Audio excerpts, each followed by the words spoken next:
All right, welcome. Today, we are jumping into one of the most incredible stories ever told, the story of life itself. We're tackling Unit 5, Evolution and Biodiversity. We're going to uncover the clues that prove life is always changing, explore the amazing engine that drives that change, and see how scientists are still, to this day, redrawing the map of life's family tree.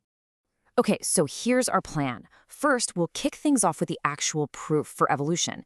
Then we'll get into the mechanism behind it, natural selection. After that, we'll see how in the world we classify all this amazing diversity, take a quick tour of the major groups, and then wrap up with how modern genetics is basically rewriting everything we thought we knew.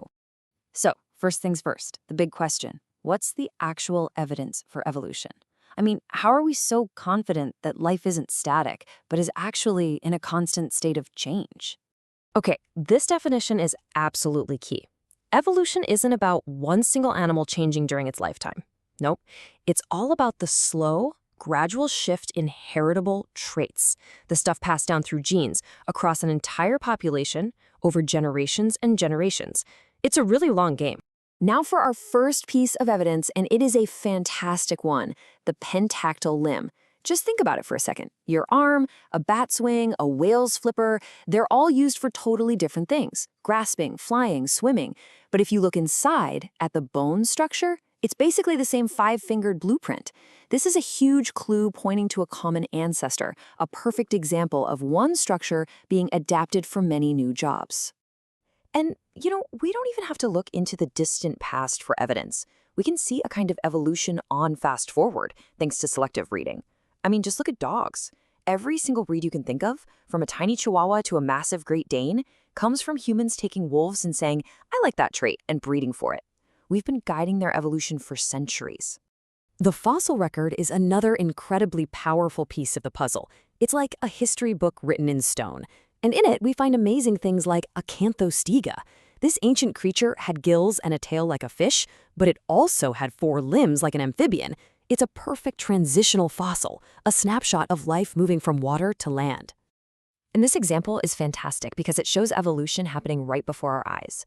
Before the Industrial Revolution, most peppered moths were light-colored to blend in with lichen on trees. But when factories started pumping out soot that darkened the tree bark, the rare, dark-colored moths suddenly had the advantage. They were better camouflaged, survived, and passed on their dark color. It's a classic, real-time case of adaptation. Okay, so that's the evidence that evolution happens. The next logical question is, how? What's the engine that's actually driving all of these changes over time? Well, the answer is natural selection, the theory that Charles Darwin famously worked out. And it's really just a simple four-step process. 1. Way more offspring are born than can possibly survive. 2.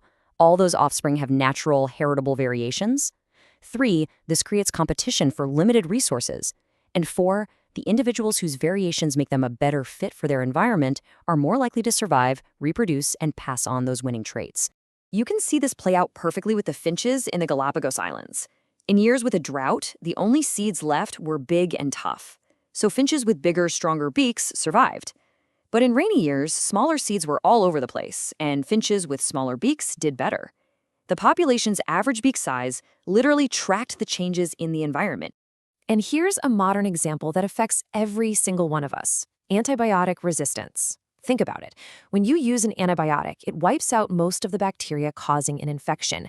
But if just a few happen to have a random mutation that helps them survive the drug, they're the only ones left. They multiply, and boom, you now have a population of superbugs that our medicines can't kill.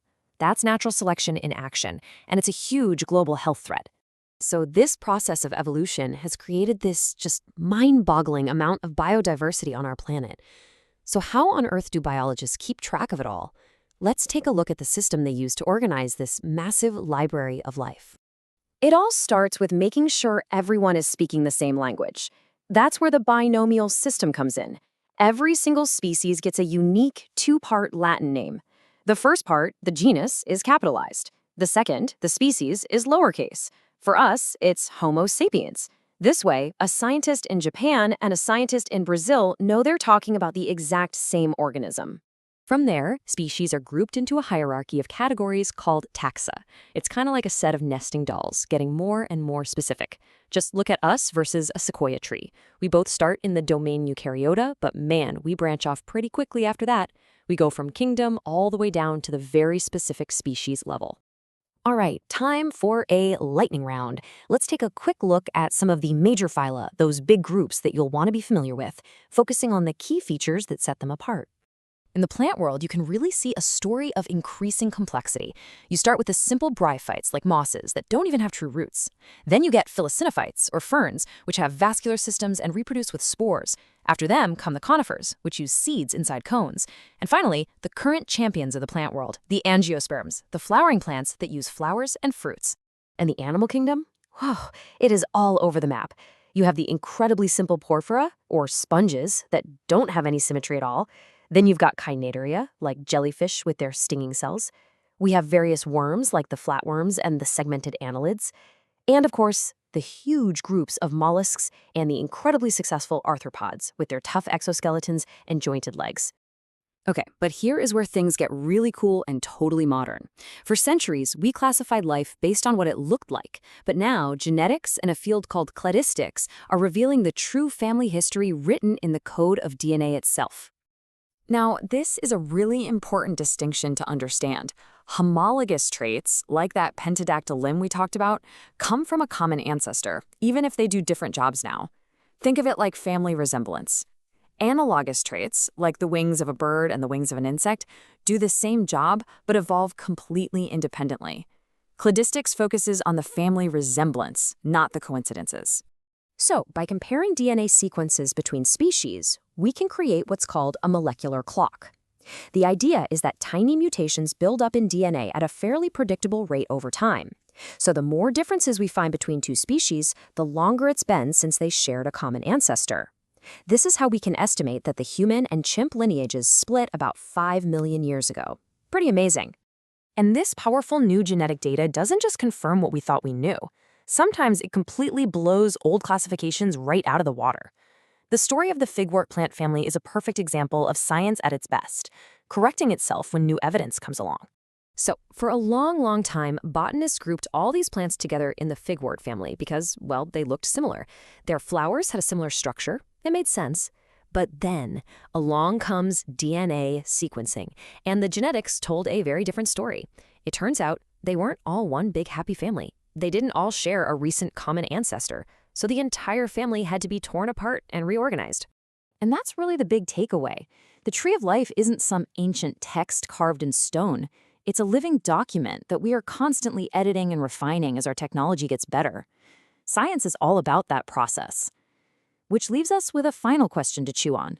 If genetics could completely reshuffle something as established as a plant family, what branch of the tree of life do you think our technology will force us to redraw next?